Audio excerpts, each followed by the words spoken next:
Israeli জায়নবাদ এবং মার্কিন আগ্রাসনের বিরুদ্ধে লড়াইয়ে ইরানের আরও এক নক্ষত্র পতন হলো। আলী লারিজানি শহীদ হলেন গতকাল ভোর 3:30-র সময়। আলী লারিজানির বাসাতে এয়ার স্ট্রাইক করে এই বর্বর ইসরায়েলি সেনা, আর তাতেই তিনি খুন হয়েছেন বলে কালকে ইসরায়েলি পক্ষে জানানো হয়েছিল। ইসরায়েলি আইডিএফ সেনা ক্যাডস তিনি জানিয়েছিলেন যে লারিজানি নিহত হয়েছে তাদের বোমাবর্ষণে। যদিও ইরান গতকাল এই খবরের সত্যতা যাচাই করেনি। আজ রাত 2টো নাগাদ ভারতীয় সময় ইরানের পক্ষে জানানো হয়েছে আলী লারিজানি, তার সন্তান এবং তার একজন নিকটতম সঙ্গী, তিনজন যখন একসঙ্গে ছিলেন এই ইসরায়েলি বোমা আঘাতে নিহত হয়েছেন। ইরানের নিরাপত্তা পরিষদের প্রধান আয়াতুল্লাহ আলী খামেনির মৃত্যুর পর দ্বিতীয় বৃহত্তম এবং গুরুত্বপূর্ণ মৃত্যু ইরানের।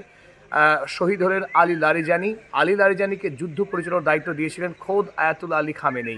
খামেনির অবর্তমানে ইরানের যে যুদ্ধ চলছে এখন ইসরায়েল এবং আমেরিকার বিরুদ্ধে, সেই যুদ্ধে আগাগোড়া নেতৃত্ব দিচ্ছিলেন আলী লারিজানি। তিনি ইরানের ইতিহাসে অন্যতম একজন গুরুত্বপূর্ণ ব্যক্তিত্ব। ইসলামিক রেভলিউশনের গোড়া থেকেই 1979 সাল থেকেই যিনি একেবারে ছায়াসঙ্গী ছিলেন আয়াতুল্লাহ আলী খামেনির। তিনি ব্রিগেডিয়ার জেনারেল ছিলেন IRGCর, তারপরে ইরানের পার্লামেন্টের স্পিকার হিসেবে 12 বছর দায়িত্ব সামলেছিলেন কমান্ডারের 12 বছর, এবং মাত্র 23 বছর বয়সে তিনি শুরু করেছিলেন ইরানের বেতার কেন্দ্রের প্রধান হিসেবে। পাশাপাশি তিনি ইরানের অন্যতম একজন মেধাবী এবং জ্ঞানী মানুষ ছিলেন। ক্যান্টের ফিলোসফিক্যাল ম্যাথামেটিক্সের বিষয়ে তিনি PhD ডক্টরেট ছিলেন।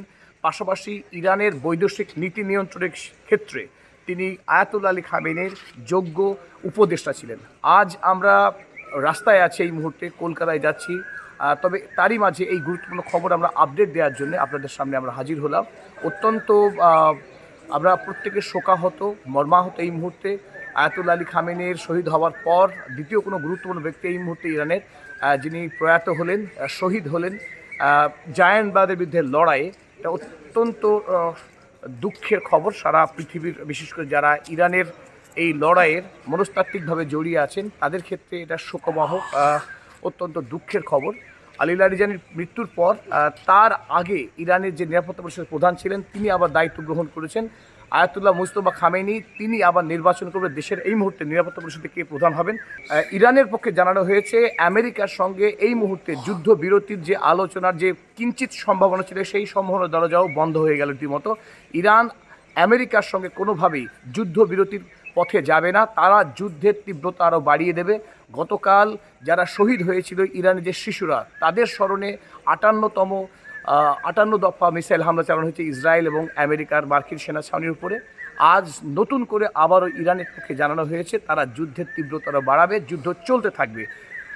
যদিও ইসরায়েলি সেনারা দেশের অভ্যন্তরে নেতা নেতৃত্বের বিভিন্ন ইরানের যে প্রধান সারির নেতা তাদের অবস্থান সম্পর্কে তারা একটি খবর পাওয়াতে গতকাল রাতে এই ভয়ঙ্কর হামলা চালায়। সেই হামলাতেই খুন হলেন আলী লারিজানি।